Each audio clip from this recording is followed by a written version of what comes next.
Hello दोस्तों, आपका स्वागत है आपके अपने YouTube चैनल लॉ स्टडी पर। अपने चैनल को सब्सक्राइब कीजिए और बेल आइकॉन को प्रेस करें।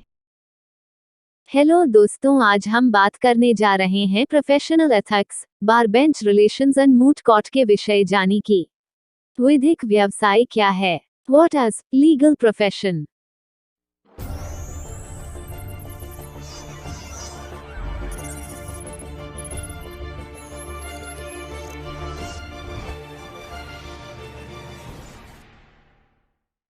विधिक व्यवसाय क्या है? भारत में विधिक व्यवसाय के ऐतिहासिक विकास की विवेचना कीजिए।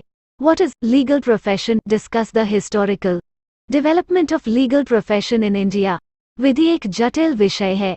इसकी भाषा एवं उपबंध अत्यंत क्लिष्ट माने जाते हैं। विधि को आत्मसात कर पाना हर व्यक्ति के लिए संभव नहीं है। योग्य, अनुभवी एवं प्रशिक्षण प्राप्त व्यक्ति ही इसे आसानी से समझ सकते हैं। यही कारण है कि विधि का अपना एक अलग ही पाठ्यक्रम है और जो व्यक्ति यह पाठ्यक्रम करता है वो व्यक्ति अधिवक्ता एडवोकेट कहलाता है। विधि व्यवसाय से अभिप्राय मात्र राय हेतु प्रायिक तौर पर न्यायालय परिसर का भ्रमण करने से नहीं है। Practice does not mean usual visit for giving advice. विधि व्यवसाय अर्थात प्रैक्टिस से अभिप्राय न्यायालयों में नियमित प्रैक्टिस से है। बार काउंसिल ऑफ इंडिया बनाम ए.के. बालाजी AIR 2018 SC 1382 अधिवक्ता का कार्य है न्यायालय के समक्ष अपने पक्षकार के पक्ष को प्रस्तुत करना तथा उसकी ओर से पैरवी करना। एक तरह से यह उसका व्यवसाय है, क्योंकि इसके एवज में वो अपने पक्षकार से शुल्क प्राप्त करता है। यही व्यवसाय विधिक व्यवसाय लीगल प्रोफेशन कहलाता है। विधि व्यवसायी को अधिवक्ता, एडवोकेट, वकील, प्लीडर आदि कहा जाता है। विधि व्यवसाय की अपनी कुछ विशेषताएं हैं, यथा 1. यह एक स्वतंत्र एवं पवित्र व्यवसाय है। 2. इसका विस्तार एवं कार्यक्षेत्र अत्यंत व्यापक है।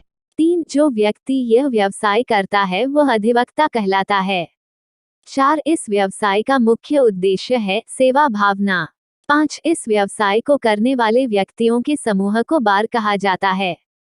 6. बार एवं बेंच के बीच मधुर संबंधों की परिकल्पना की जाती है। 7. इसमें दलाली अथवा भ्रष्टाचार के लिए कोई स्थान नहीं है। 8. विधि व्यवसायी न्यायालय के अधिकारी माने जाते हैं। भारत में विधिक व्यवसाय का ऐतिहासिक विकास। भारत में विधिक व्यवसाय की जड़ें अतीत की गहराइयों में छिपी हैं। सामान्यतः भारत में इसका श्री गणेश ब्रिटिश काल में माना जाता है। इससे पूर्व विधिक व्यवसाय जैसी कोई बात भारत में नहीं थी। हिंदू काल में इसका अस्तित्व नहीं था, क्योंकि राजा ही न्यायाधीश फाउंटेन ऑफ जस्टिस हुआ करता था। वहाँ किसी प्रकार की विधिक औपचारिकताएं नहीं हुआ करती थीं। विधिक व्यवसाय के ऐतिहासिक विकास का अध्ययन निम्नांकित शीर्षकों के अंतर्गत किया जा सकता है। 1. मेयर कोर्ट एवं सुप्रीम कोर्ट के अधीन विधि व्यवसाय।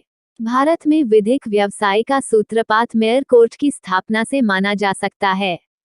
ब्रिटिश भारत में सन 1926 के चार्टर द्वारा प्रथम बार मेयर न्यायालयों की स्थापना की गई। इन न्यायालयों में न्याय प्रशासन का संचालन एक सुनिश्चित प्रक्रिया के अंतर्गत किया जाता था।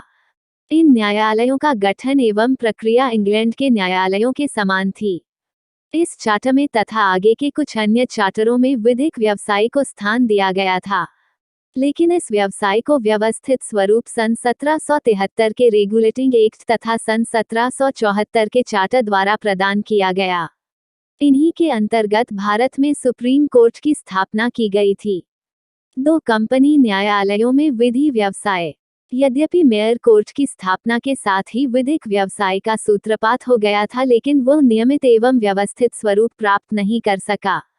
सन 1793 में एक रेगुलेशन पारित किया गया जिसमें बंगाल में सदर दीवानी अदालत के लिए वकीलों को प्रथम बार सूचीबद्ध किया गया। कालांतर में सन 1814 के बंगाल रेगुलेशन में विधिक व्यवसाय के संबंध में कतिपय उपबंध किए गए, जिन्हें सन 1833 के रेगुलेशन द्वारा परिष्कृत किया गया। 3. भारतीय उच्च न्यायालय अधिनियम 1861 के अधीन विधिक व्यवसाय।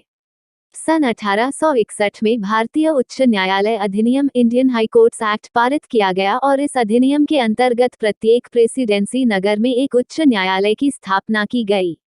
इस अधिनियम द्वारा सुप्रीम कोर्ट एवं सदर अदालतों का अवसान कर दिया गया।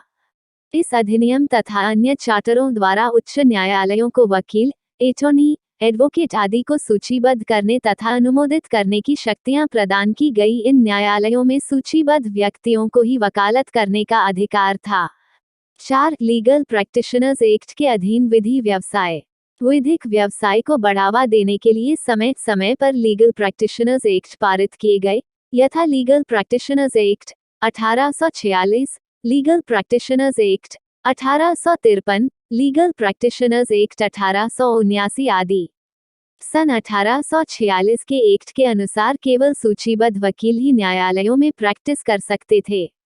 सन 1853 के एक्ट द्वारा सुप्रीम कोर्ट के एटॉर्नी तथा बैरिस्टर को कंपनी की सदर न्यायालयों में अभिवचन करने की इजाजत प्रदान की गई, लेकिन भारतीय वकील सुप्रीम कोर्ट में पैरवी नहीं कर सकते थे। सन 1879 के एक्ट द्वारा विधि व्यवसायियों को 2 भागों में वर्गीकृत किया गया। 1. एडवोकेट एवं 2. वकील। एडवोकेट आयरलैंड या इंग्लैंड का बैरिस्टर या स्कॉटलैंड के प्लीडर संकाय का सदस्य होता था, जबकि वकील भारतीय विश्वविद्यालयों के विधि स्नातक हुआ करते थे। 5. इंडियन बार काउंसिल एक्ट 1926 के अधीन विधि व्यवसाय। सन 1923 में सर एडवर्ड चामियार की अध्यक्षता में एक इंडियन बार कमेटी का गठन किया गया। इस कमेटी को निम्नांकित के बारे में सुझाव देने का काम सौंपा गया। 1. बार का गठन तथा 2. हाईकोर्ट के लिए अखिल भारतीय स्तर पर बार काउंसिल की स्थापना। इस कमेटी द्वारा विभिन्न सुझाव दिए गए, जिनमें से एक विधि व्यवसाय का एक ही वर्ग रखे जाने के बारे में था और ऐसे विधि व्यवसायी को एडवोकेट नाम दिया जाना था। कमेटी के सुझावों को लागू करने के लिए सन 1926 में इंडियन बार काउंसिल एक्ट पारित किया गया, लेकिन यह एक्ट भी सार्थक नहीं रहा। मुफस्सिल कोर्ट में कार्य करने वाले वकील एवं मुख्तार इस एक्ट की परिधि में नहीं आते थे। 6. स्वतंत्र भारत में विधि व्यवसाय को संगठित एवं व्यवस्थित स्वरूप स्वतंत्र भारत में मिला। सन 1951 में न्यायमूर्ति S.R. दास की अध्यक्षता में एक अखिल भारतीय विधिक कमेटी का गठन किया गया। इस कमेटी द्वारा निम्नांकित की स्थापना करने का सुझाव दिया गया। 1. भारतीय विधिज्ञ बार काउंसिल ऑफ इंडिया तथा 2. राज्य विधिज्ञ स्टेट बार काउंसिल। कमेटी ने इन परिषदों को और अधिक शक्तियां प्रदान करने की सिफारिश की। इसी अनुक्रम में सन 1961 में अधिवक्ता अधिनियम एडवोकेट एक्ट 1961 पारित किया गया। इस अधिनियम में अधिवक्ताओं की आचार संहिता, पंजीयन, भारतीय विधिज्ञ परिषद, राज्य विधिज्ञ परिषद के बारे में विस्तृत व्यवस्था की गई है। अब भारत में विधि व्यवसायियों का एक संगठित एवं सुव्यवस्थित समूह है। हमारी इस वीडियो को अंत तक देखने के लिए धन्यवाद। हमारे चैनल को सब्सक्राइब कीजिए और बेल आइकॉन को प्रेस करना ना भूलें। Law study